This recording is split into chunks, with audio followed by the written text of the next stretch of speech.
17 years ago, 60 Minutes first examined the so-called French paradox, which suggested that the French, despite a high-fat diet and high consumption of wine, had a remarkably low incidence of heart disease compared with Americans. Most researchers agreed that there was something in the wine that offered protection. And a few years later, even the highly cautious federal dietary guidelines say that moderate consumption of red wine can be beneficial. Now, scientists across the country have identified a substance in red wine called resveratrol that they believe might do more than just protect the heart, but could, in very high concentrations, significantly extend life by preventing a number of age-related illnesses. If they're right, we all may soon be taking a pill that could give us an extra decade or two of healthy old age. If the promise holds true, I think this has the chance to change healthcare. Dr. Christoph Westphal says we all may soon be taking a drug that just might beat the clock, a simple pill that could delay the inevitable. Our goal is to prevent and forestall many of the diseases that strike us as we reach 50, 60, and 70, all with one pill. What you're suggesting is that it's some kind of rejuvenation drug that turns a 70-year-old into a 35-year-old. That might be pretty hard to do, but I think if we're on a train heading one direction, we can slow down that train. I think we can slow down these genes that control the aging process. That quest to put death on hold began in 2003 when Westphal met David Sinclair, a biochemist at Harvard, who was studying the genetic components of aging. 5 years ago, I met David, and he had shown that you could extend lifespan in yeast. That's pretty exciting. Now, if you happen to be a yeast, it's very exciting. Yeasts are one thing, human beings are more complicated. So Sinclair focused on a gene present in almost all life forms, the sirtuin gene. It's normally inactive, but when it is active, Sinclair believes it triggers a survival mechanism that extends life. Convinced that something in nature could activate that gene, Sinclair randomly tested thousands of compounds. And bingo, he got a hit, resveratrol.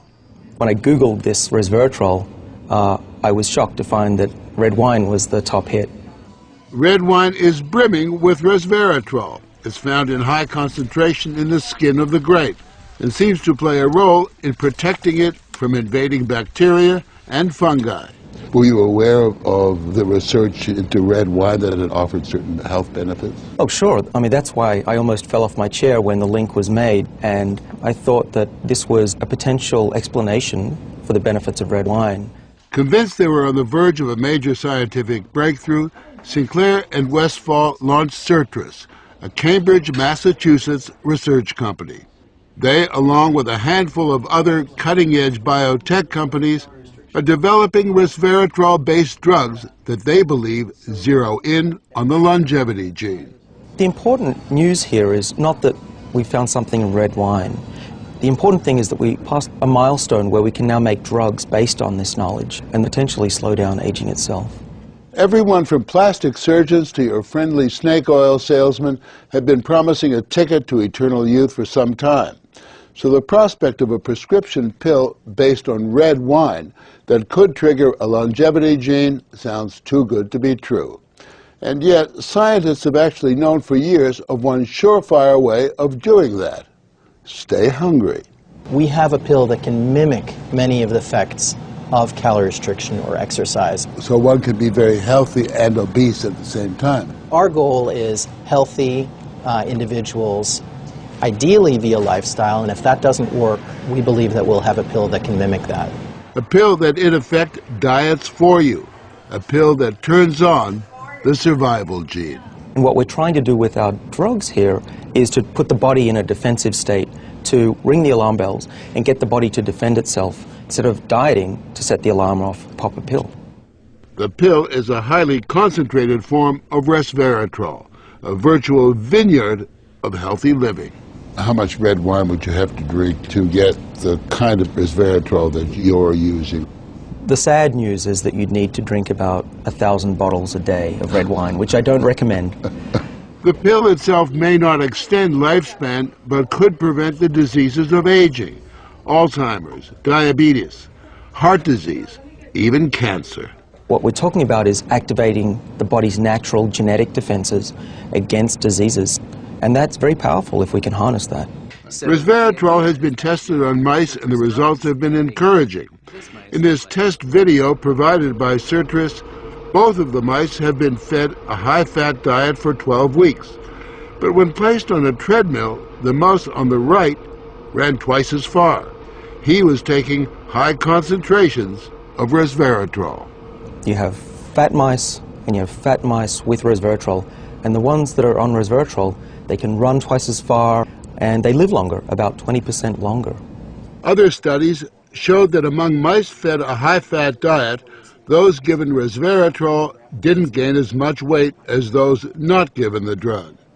Sinclair believes that resveratrol actually changes the physiology of the mice. The proof, he says, is in the post-mortem. Their organs looked pristine, youthful, fat-free, and their physiology was just like they were dieting, but they were fat. Convinced they were on the right path, they fast-tracked the drug into human trials on people with untreated diabetes, and the results were impressive. It significantly lowered glucose and insulin levels without the patients changing their diet or taking any other drugs. Originally, our hope was that you'd be able to prevent diseases of aging. What we ended up seeing is actually you could therapeutically intervene in patients who have diseases of aging, and that was unexpected.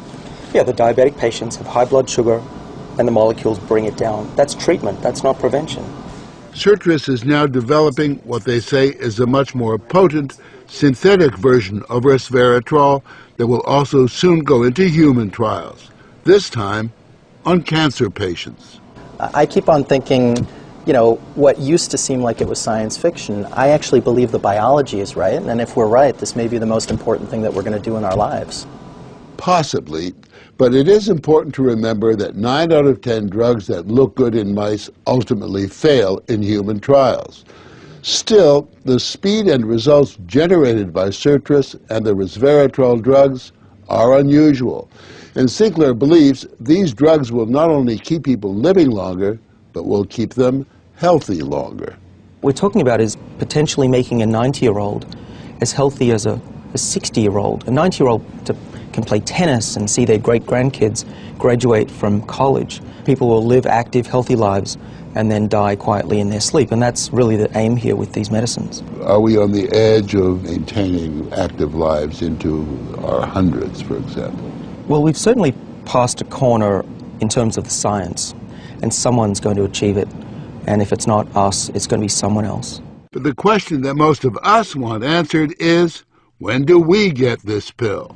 I would say 5 years, to be conservative, that this will happen within our lifetimes. I'm fairly certain about that. One measure of the potential of this research, Dr. Sinclair and Dr. Westfall's little startup company was recently bought by the pharmaceutical giant GlaxoSmithKline for almost $750 million.